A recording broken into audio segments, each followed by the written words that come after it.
আসসালামাইকুম প্রিয় দর্শক বন্ধুরা, ইরানের সর্বোচ্চ ধর্মীয় নেতা আয়াতুল্লাহ আলী খামেনির দাফন তার নিজ শহর মাশহাদে সম্পন্ন হয়েছে। কিন্তু এই দাফনের আগেই সেখানে আমেরিকার পক্ষ থেকে হামলা চালানো হয়েছে। তার আগেও ইরানের 90টির মতো স্থানে মার্কিন হামলা হয়েছে এবং ইসরায়েল ইরানে পুনরায় হামলার হুমকি দিয়ে যাচ্ছে ক্রমাগত। তো এই যে তার প্রেক্ষিতে ইরানও কিন্তু মধ্যপ্রাচ্যে যেসব সামরিক ঘাঁটি আছে আমেরিকা, সেই ঘাঁটিগুলোতে তারা বলছে তাদের ভাষায় তারা 85টি ঘাঁটিতে পাল্টা হামলা চালিয়েছে এবং সেখানে অনেকগুলো ক্ষয়ক্ষতি হয়েছে। ইরানেরও অনেক ক্ষয়ক্ষতি হয়েছে। কয়েক মাস আগে ইরানের উপরে ইসরায়েলের এবং আমেরিকার অতিরিক্ত হামলা চলেছে গত মার্চ মাসে। সেখান থেকে তারা প্রায় ক্রমাগত 40 দিন হামলা চালিয়ে গেছে ইরানও পরিস্থিতি সামলে তারা দ্রুতই পাল্টা হামলা শুরু করে এবং ইসরায়েল, জর্দান, সংযুক্ত আরব আমিরাত, সৌদি আরব, কুয়েত, কাতার সবগুলো যায় যেখানে ঘাঁটি আছে মার্কিন ঘাঁটি মধ্যপ্রাচ্যে, সেগুলোতে হামলা হয়েছে। সেই যুদ্ধ বন্ধ হয়েছে। পাকিস্তানের মধ্যস্থতা একটি প্রাথমিক শান্তি চুক্তি হয়েছে এবং বৃহত্তর এবং দীর্ঘস্থায়ী শান্তি চুক্তির লক্ষ্যে আলোচনা চলছিল। তার মধ্যেই ইরানে হামলা করছে আমেরিকা এবং ইরানও পাল্টা হামলা করছে।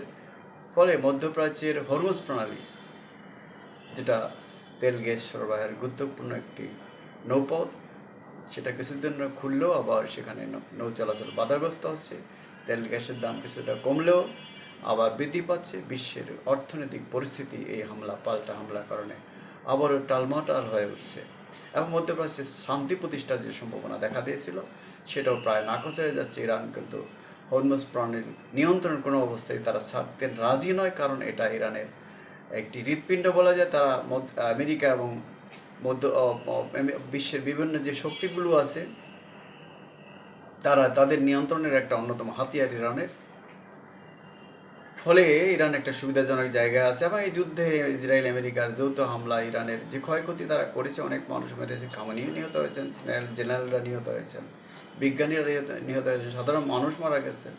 কিন্তু ইরানের শাসন ব্যবস্থার কোনো পরিবর্তন করা সম্ভব হয়নি। ইরান বরং আরও বেশি সংগঠিত হয়েছে, ঐক্যবদ্ধ হয়েছে।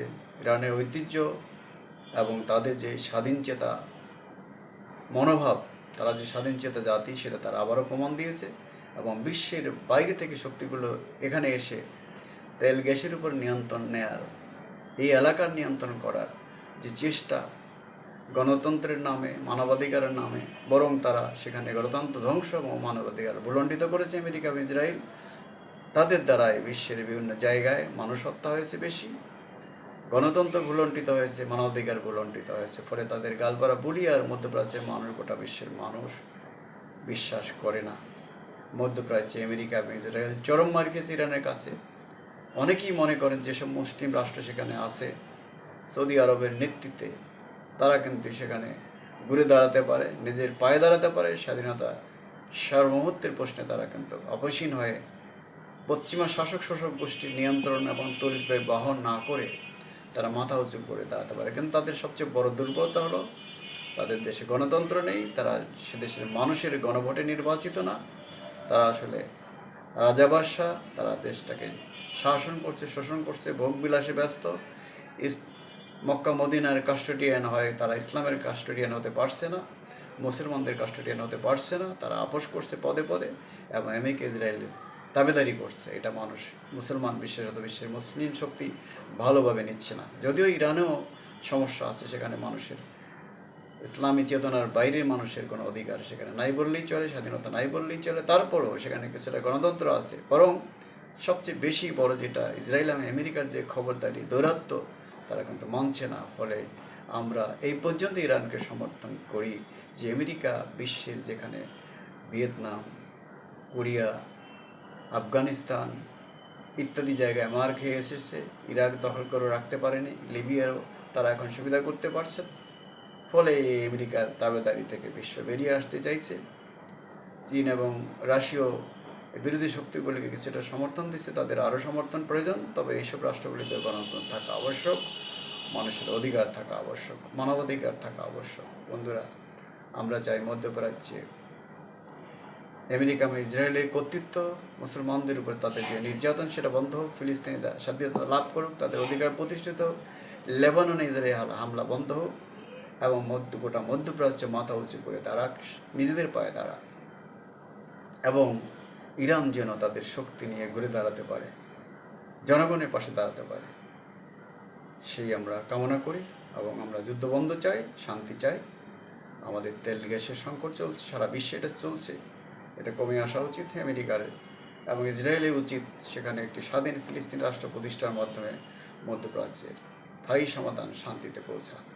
আমরা সকলেই এ ধরনের সমাধান চাই, একটি স্বাধীন ফিলিস্তিনি রাষ্ট্র চাই, মধ্যপ্রাচ্যে শান্তি চাই, গোটা বিশ্বে শান্তি চাই। বন্ধুরা, ডিবেট উইথ রানা এবং নিউ বাংলা টিভির পক্ষ থেকে আপনাদের স্বাগত।